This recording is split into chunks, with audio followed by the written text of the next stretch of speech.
Good morning, Four Oaks Church. It is Pastor Paul here, Monday, October, 17th. Obviously, I'm not behind the Four Oaks microphone.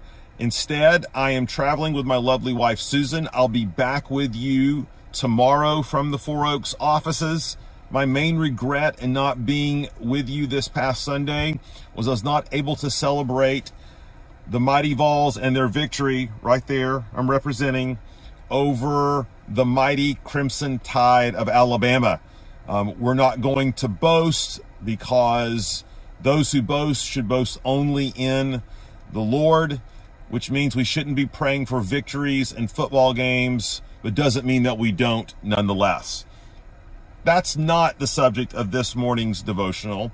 I'm here to sort of forecast for you what we're going to be doing this week.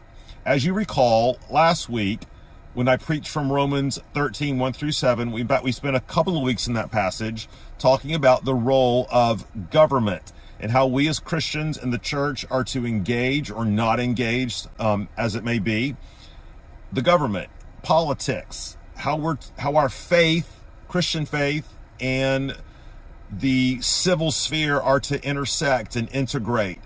What do we do when what God commands the government forbids, or what God forbids the government commands? And we kind of laid out some tracks that we ran on for those 2 weeks together. What I want to do this week, though, is unpack very specific questions, issues, concerns that you might have. Maybe there was something we didn't address in those sermons that caught your attention. Maybe you want to hear more about civil disobedience or the way the church historically has worked through these sorts of things. Maybe you have a very philosophical question, maybe a super practical question. This would be the week for us to talk about it.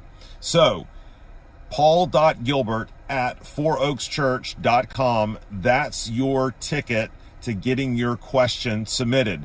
We're going to be compiling these over the next 24 to 48 hours, and I'm going to start to work through them when we're together again tomorrow morning.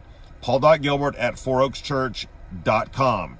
Again, these pastoral devotionals are times where we can really press down into application. So encourage you between now and then, read Romans 13, 1 through 7 again. Look at other passages of scripture, maybe listen to that sermon if you didn't.